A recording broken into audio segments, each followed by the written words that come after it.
Bonjour les amis, j'espère que vous allez bien. Moi, je vais hyper bien. C'est One Réflexion. Si vous n'êtes pas en forme, moi, je suis très en forme.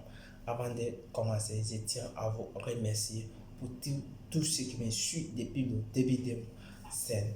Et bientôt, on va avoir notre 100 abonnés. Et merci, maximum de merci. Et je vous remercie très bien. Parce que si grâce, on est là à progresser, c'est grâce à vous. On est là à progresser, c'est grâce à vous et on va continuer à progresser. Et si vous avez aussi des questionnaires ou vous avez des sujets à débattre, vous pouvez me les laisser dans les commentaires et je les lis tous les commentaires et on va essayer de les débattre. On va prendre du temps, on va les débattre, Inch'Allah. Mais qu'est-ce qu'on va parler encore? Aujourd'hui, on va parler de notre sujet réel, comment avoir un logement en Italie. Le volume 4 qu'on va parler aujourd'hui clairement. Qu'est-ce qu'on va dire? Vous allez suivre. Allez jusqu'à la fin de cette vidéo. Vous allez comprendre des choses que vous n'avez pas vues dans les 3 précédentes vidéos. Et vous allez les comprendre réellement. Comment? On va parler comment discuter avec le propriétaire des maisons. Comment très bien discuter et comment vous allez le faire. C'est ça qu'on va parler. Maintenant, une fois que vous allez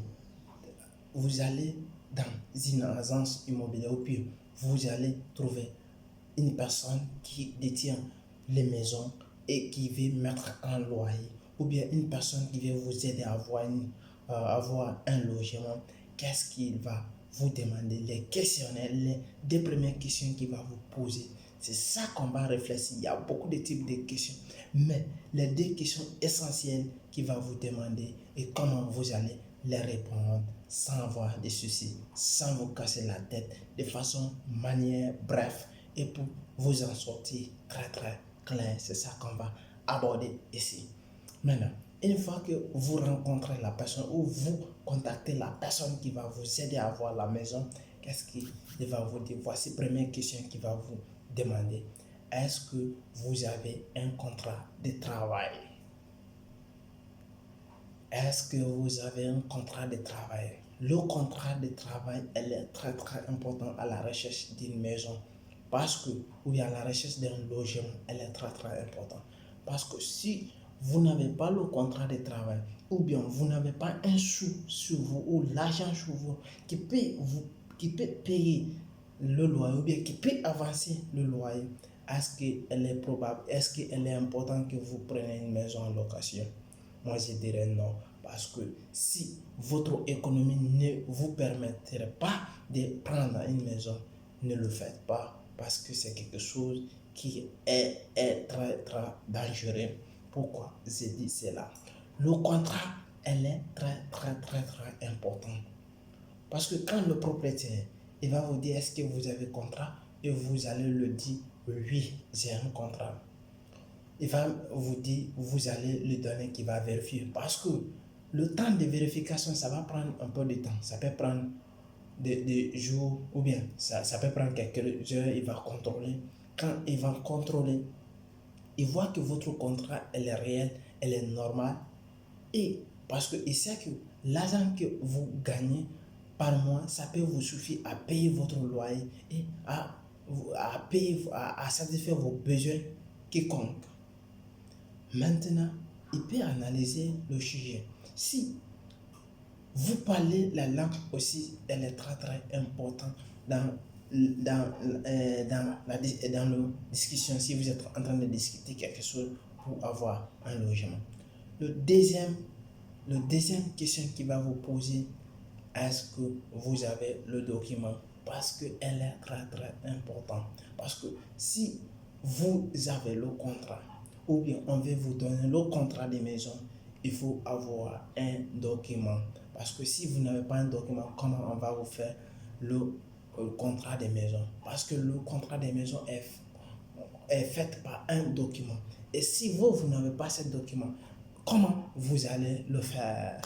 Voici une question aussi qui se pose, qui crée des problèmes. Et si vous n'avez pas la réponse, voici la réponse. Et si vous avez le document, elle est très simple.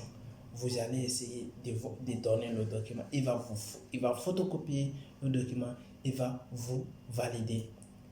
Et il va prendre du temps. Parce que, mais, est-ce qu'il y a quel type de document qui va vous demander? Ce n'est pas tous les documents qu'on en a besoin pour prendre une maison. Est-ce que vous avez le permis de séjour? Ou bien est-ce que vous avez le passeport? Ou bien est-ce que vous avez le permis de 6 mois? Quel type de document? Mais est-ce que vous avez le document qui va vous identifier réellement? Tu as le document, tu peux prendre une maison parce que le premier, il faut avoir un contrat. Le deuxième, il faut avoir le document. Elle est très, très, très, très importante à la recherche d'une maison ou bien d'une location en Italie. Si vous avez les deux facteurs, je vous dis, je vous prie, vous pouvez avoir une maison. Parce que c'est quelque chose qui est très, très, très, très important. Maintenant, tandis que vous avez discuté le sujet et vous êtes tombé d'accord avec le propriétaire des maisons. Maintenant, le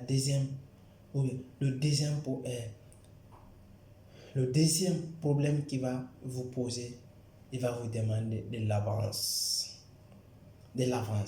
Et l'avance qui va vous parler, et si vous n'avez pas vu, regardez le troisième vidéo, je vous ai parlé là-bas de l'avance, quel type de l'avance. Mais on va essayer de décortiquer un peu ici, et vous allez comprendre. Maintenant, il va vous parler de l'avance. Combien de l'avance vous pouvez-tu m'avancer? Parce que lui, il peut vous proposer de façon, il peut vous dire 3 mois, je veux 3 mois d'avance, ou bien je veux 4 mois d'avance. Et si vous n'avez pas cela, si vous avez 1 mois ou bien vous avez 2 mois, vous pouvez le dire, monsieur, je n'ai pas tel avance, mais j'ai ça. Et vous allez essayer. Si il va bien réfléchir au sujet parce qu'il sait que quel type d'argent et combien d'argent vous avez sur vous pour avancer votre maison ou bien votre logement. Si il peut vous aider avec ça. S'il ne peut pas vous aider avec ça, ils sont très francs. Il va vous dire, monsieur, je ne peux pas vous aider avec ça. Parce qu'il n'y a pas de discussion. Il n'y a pas à dire que oui, je vais négocier en bas. Non, parce que s'il ne peut pas vous aider, ce qui ne peut pas lui arranger et ce qui ne peut pas t'arranger, faut plus le commencer. Faut fermer, tu vas négocier une autre personne. C'est une bonne chose et c'est une bonne affaire pour vous deux. Parce que tu fais quelque chose pour satisfaire tes besoins. Si tes besoins ne sont pas satisfaits, essaye de te retirer la chose, elle n'est plus importante pour toi. Et voici, c'était une réflexion qui pouvait vous aider comment discuter avec une propriétaire des maisons ou bien une personne qui veut vous aider à avoir une location ou bien un essence qui peut vous aider à avoir un logement, comment le discuter. Parce qu'il faut connaître ces deux règles probablement avant d'aller entamer une discussion pour avoir une location. Il faut connaître ces deux règles. Et c'était une réflexion. Si vous avez aimé, laissez des commentaires et me laissez des likes et partagez la vidéo surtout maximum. Je sais que ça va aider plusieurs personnes. Si vous n'avez pas ce problème, votre ami Lana, essayez de le partager. Il va essayer de regarder la vidéo. J'espère bien, il va lui aider. Et on va se suivre pour la prochaine épisode qui va sortir, le 5e volume qui va sortir. J'espère qu'on va parler comment maintenant prendre une maison en Italie. On va entamer cela. Et ciao!